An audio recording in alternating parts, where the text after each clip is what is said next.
Well, here we are, finale of Dirty Dozen Season 4. Cheers to the cast, the production, for an amazing ride and experience. Really met some great people. So we'll start this off with a little cheers. Also, cut my nerves down a little bit.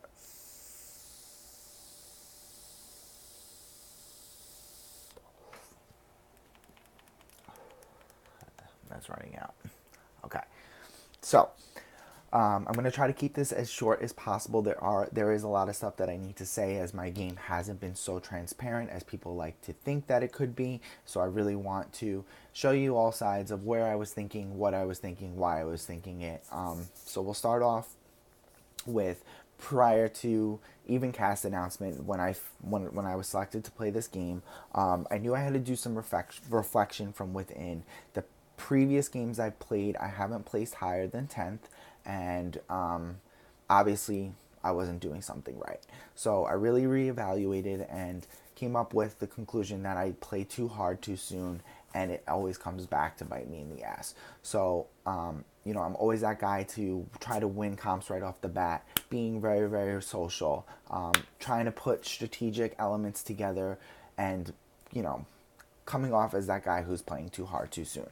So here I wanted to really take a step back, not put my neck out on the line, not do the most in the beginning, save all of my skill and mindset for later on in the game when it was appropriate, and hopefully slide by the first few rounds. The goal was really small. It was to beat 10th place, because I haven't in a while, and here I am now. Worst I can finish is third, so that's great. But then cast reveal happened. I'm not one to bring in previous games into new games, but when the cast reveal happened and I noticed that 6 or 7 or even 8 people on that list are people that I've had experiences with in the past, and not necessarily the best experiences in the past, I literally shit a brick. I knew it was going to be an uphill battle from the beginning. On top of that, 11 of the cast's 11 people on the cast were at least 10 years younger than me, which is always a disadvantage in my opinion. Being the oldest guy, it's sometimes hard to connect with the younger kids, make in with the groups when they have all these personal jokes about what the newest trends and this and that are. I kind of sometimes feel left out of that. I'm cool, but I'm not that cool. But I was pretty cool back then.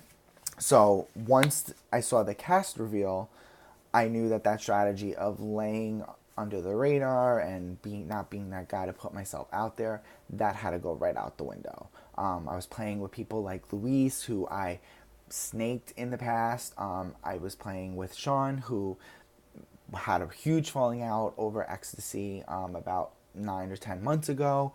I just finished playing recently with Vicky and Donovan, who we were at odds in the game. We didn't see eye to eye. And you could loop Dante into that because they were related.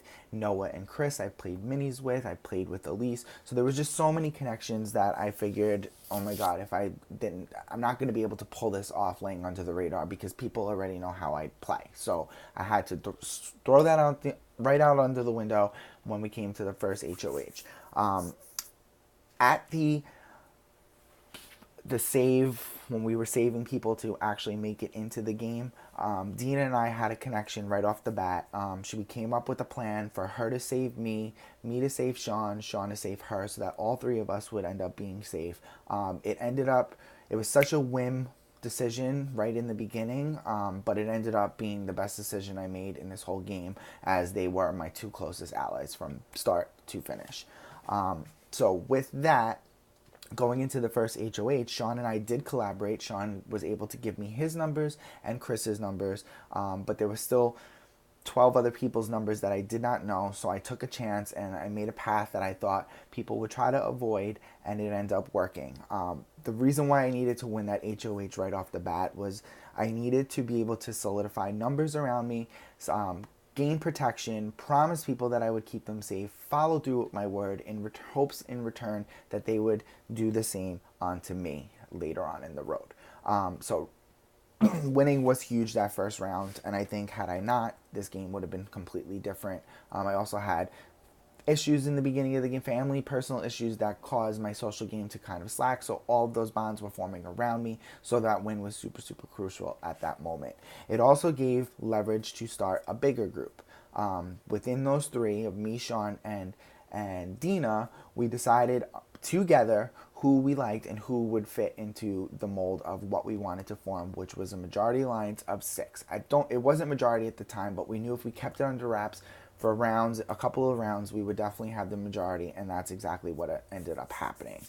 So within that, we all decided who we liked. We pulled Parker, we pulled Adam, we pulled Luis, and we decided that that was going to be the Silent Six, which was a great move on all of our parts. I don't think we went noticed for quite some time in the game, which is really, really hard to do. It's also obviously impossible for 6 people to get to 3, so throughout the game, moves had to be made, but a little bit later on in that. So within that 6, we had some of the most best people at challenges within that group. We also had super social people like Dina. The reason why the core 3 of me, Sean, and Dina worked, because I think we all brought something different to the table. Dina was definitely the social butterfly, and Sean was definitely the strategic mind, and I was able to come through on the comps to make sure that the moves that we wanted to do as a group were solidified and were able to go through.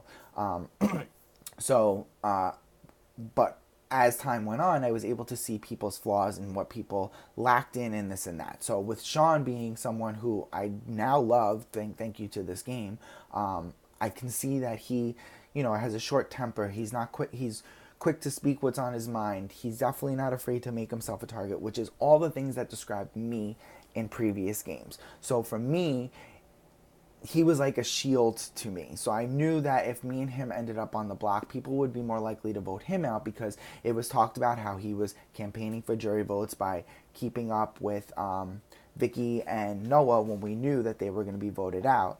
So I kind of let the shine go onto him, because that had been my character in previous games, and it never got me to the end. So linking up with someone who was going to do the things that I really would have done had I not tried to stray from that strategy, really was the best move for me. And Sean always had my best interest at heart, and I always had his best interest in heart. Unfortunately, it came to a point where I had to make a decision, but that's later on in the game. But I'm getting a little off track here. So yeah, the core 3 was exactly who I was going to be loyal to. So as far as my social game, I didn't want to be viewed as a competitive threat as well as a strategic threat, and then on top of that, a social threat. Then I become the most threatening person in the entire game. So in the social aspect, I kind of held back, and I let Dina and Sean do that for me and always come back to me with the information.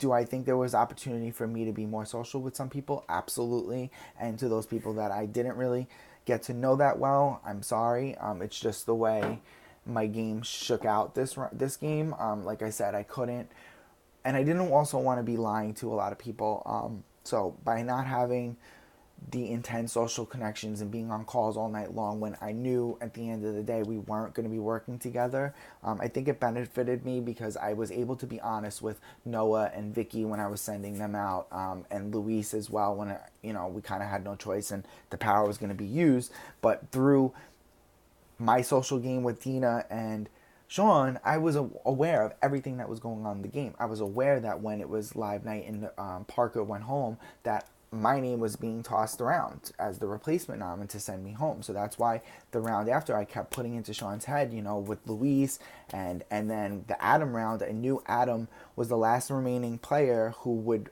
have the best shot of winning of the Silent Six. So although to some, they didn't really want to, I still was able to make my move and enforce it that this is what I wanted to happen. And Dina in turn and Sean listened to me and made that move happen.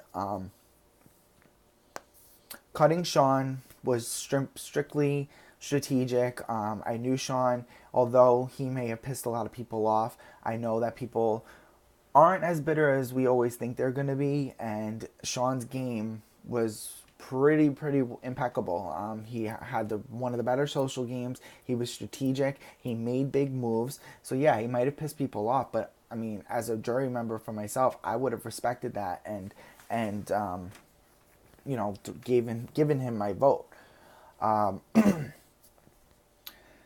And so yeah, like I also went the whole game without being nominated until the last round, which I was able to save myself with the veto and never seeing the final noms at all this whole game.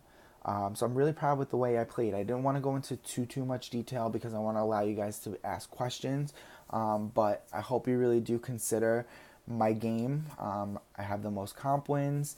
I've done most of the comps by myself, whereas people sitting next to me have not won a comp. And I think the only comp that Andrew won, well, HOH that Andrew won, was thrown to him. And yeah, and I hope you see that I played the game from round one all the way to till now. I didn't wake up in the middle of the game and, say, here I am, and pull some, granted, good things off. But I hope you guys want a winner who was here the whole time and who played the game from round one and sticking my neck out on the line and winning that first HOH. I knew I had to win as many comps as I could. I only lost one HOH that I was eligible to play in, and that was the Maze HOH on Live Night. Every other HOH that I was eligible to play in, I won. Okay, so that's a huge accomplishment. I think there were 7 HOHs of the season. I won 3, and I was only lost 1 that I was eligible to play in. So I'm really happy with the game that I put forth. I hope you guys really consider everything and you choose a winner that you best feel encompasses what Big Brother is and playing the game. And yeah, I hope to remain friends with most of you after this game is over. And good luck to Dina and Andrew.